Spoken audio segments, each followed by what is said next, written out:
नमस्कार दोस्तों, आज की कहानी सुनने के बाद आप कहेंगे अरे ये तो अंदर की बात थी, क्योंकि जो दिख रहा है वो है नहीं और जो हो रहा है वो दिखाया नहीं जा रहा। साल 2025 की राजनीति में एक सवाल हर नेता के कान में फुसफुसा रहा है, क्या नरेंद्र मोदी अब भी पूरी तरह पार्टी के बॉस हैं या अब उन्हें भी संघ से परमिशन लेनी पड़ेगी। जहां सरकारें बजट से चलती है वहीं संघ चलता है संघनिष्ठ कार्यकर्ताओं से। मोदी जी चाहे तो हवाई जहाज से उड़ जाएं, लेकिन जमीनी हकीकत संघ के साइकिल पर घूमने वाले प्रचारक ही लिखते हैं। मोदी जी और शाह जी ने खूब कोशिश की, संघ दबे चुप रहे, सिर्फ आशीर्वाद दे, लेकिन संघ ने इस बार वही किया जो वो 1925 से करता आया है, चुपचाप लेकिन निर्णायक। अब सूत्र बता रहे हैं कि चाहे प्रधानमंत्री ऑफिस कितना भी हाईटेक हो, संघ का बुद्धिमान भवन आज भी ज्यादा असरदार निकला। मोदी जी इवेंट करते हैं, मंच, माइक, कैमरा, नारे। संघ क्या करता है, वो रात को पंचायत भवन में चुपचाप मीटिंग करता है, चाय के साथ बातचीत, और दिमाग में बैठा दी जाती है एक लाइन, हिंदू खतरे में है। लेकिन मुसलमान भी अब बदल रहा है, क्योंकि संघ बदल रहा है। मोदी जी को रैली में 10 लाख चाहिए, संघ को सिर्फ 10 लोग चाहिए जो मोहल्ले के 1000 लोगों का दिमाग सेट कर दे। अब आप बताइए कौन ज्यादा असरदार। अब आते हैं सबसे बड़े सस्पेंस पर। 100 साल बाद संघ और मुस्लिम धर्मगुरु एक ही टेबल पर। मित्रों, ये कोई डिबेट शो नहीं था, ये उस दीवार को तोड़ने की कोशिश थी जिसे बीजेपी ने खुद खड़ा किया था। मुसलमान बीजेपी को वोट नहीं देते, लेकिन अब संघ कह रहा है भैया वोट तो चाहिए, और मुसलमान भी वोटर है। आरएसएस प्रमुख मोहन भागवत ने खुद पहल की, बैठक हुई, मुसलमानों को सुना गया, और जो सूत्र बता रहे हैं वो ये है कि संघ अब ऑल इंडिया फेडरेशन बनने की ओर बढ़ रहा है। सिर्फ हिंदू संघ नहीं, वोटर संघ। मोदी जी को यह सब पसंद नहीं, उनका मॉडल है मैं ही भारत हूँ, मैं ही बीजेपी हूँ। लेकिन भागवत जी का मॉडल है भारत सिर्फ मोदी नहीं, भारत संघ से बना है। पिछले कुछ महीनों में एक अजीब बात हुई। मोदी जी आरएसएस की शाखाओं से दूरी बना चुके हैं। संघ ने भी कई बार मोदी की बातों को पर्सनल ओपिनियन बताया, और अब संघ खुद चुनावी गेम में उतर गया है। कई सीटों पर आरएसएस ने अपने सोशल इंजीनियरिंग मॉडल से बीजेपी को मजबूर किया, या तो हमारी पसंद का कैंडिडेट या फिर बूथ वर्कर छुट्टी पर। मोदी जी मजबूरन मुस्कुराते हैं, लेकिन दिल्ली की दीवारें कहती हैं संघ की बात अब टालना हार को बुलावा देना जैसा होगा। मोदी जी का मॉडल डिजिटल है, social media, AI, speech writer. संघ का मॉडल एनालॉग है, मोहल्ला, मंदिर, मजार, मदरसा। संघ के कार्यकर्ता आपको व्हाट्सएप से नहीं, दरवाजे पर दस्तक देकर समझाते हैं।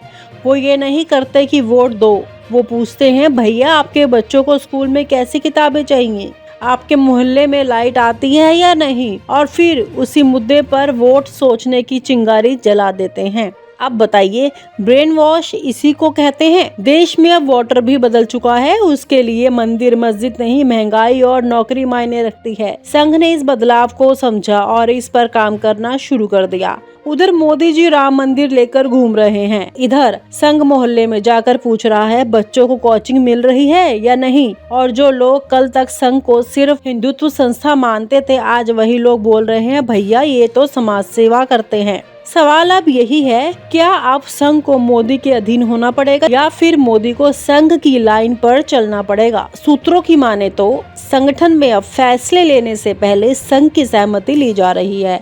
बीजेपी अध्यक्ष से लेकर महामंत्री तक संघ की अनुशंसा से चुने जा रहे हैं, और कुछ जगहों पर तो संघ की मीटिंग से निकले टिप्पणी ही पार्टी की रणनीति बन रही है। मतलब साफ है, अब दिल्ली की सत्ता नागपुर से संचालित हो रही है। अब कहानी का सबसे व्यंग्यात्मक मोड़ सुनिए। जिस मुस्लिम वोट बैंक को बीजेपी ने 20 साल तक गाली दी, अब उसी से संघ संवाद हो रहा है, और कारण एकदम साफ है।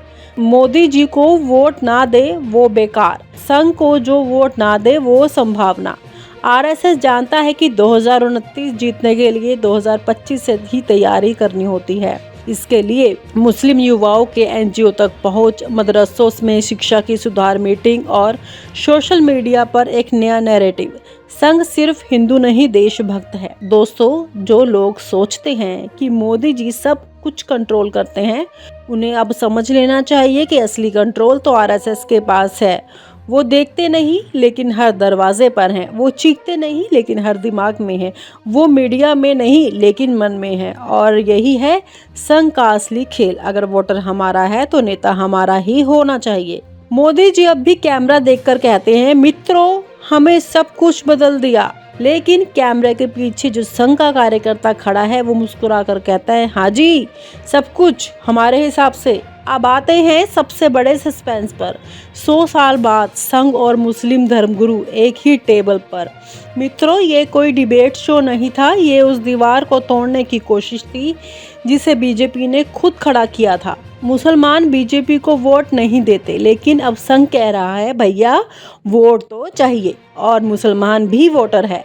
आरएसएस प्रमुख मोहन भागवत ने खुद पहल की, बैठक हुई, मुसलमानों को सुना गया, और जो सूत्र बता रहे हैं वो ये है कि संघ अब ऑल इंडिया फेडरेशन बनने की ओर बढ़ रहा है। सिर्फ हिंदू संघ नहीं, वोटर संघ। मोदी जी को यह सब पसंद नहीं, उनका मॉडल है मैं ही भारत हूँ, मैं ही बीजेपी हूँ। लेकिन भागवत जी का मॉडल है भारत सिर्फ मोदी नहीं, भारत संघ से बना है। पिछले कुछ महीनों में एक अजीब बात हुई। मोदी जी आरएसएस की शाखाओं से दूरी बना चुके हैं। संघ ने भी कई बार मोदी की बातों को पर्सनल ओपिनियन बताया, और अब संघ खुद चुनावी गेम में उतर गया है। कई सीटों पर आरएसएस ने अपने सोशल इंजीनियरिंग मॉडल से बीजेपी को मजबूर किया, या तो हमारी पसंद का कैंडिडेट या फिर बूथ वर्कर छुट्टी पर। मोदी जी मजबूरन मुस्कुराते हैं, लेकिन दिल्ली की दीवारें कहती हैं संघ की बात अब टालना हार को बुलावा देने जैसा होगा। मोदी जी का मॉडल डिजिटल है, social media, AI, speech writer. संघ का मॉडल एनालॉग है, मोहल्ला, मंदिर, मजार, मदरसा। संघ के कार्यकर्ता आपको व्हाट्सएप से नहीं दरवाजे पर दस्तक देकर समझाते हैं।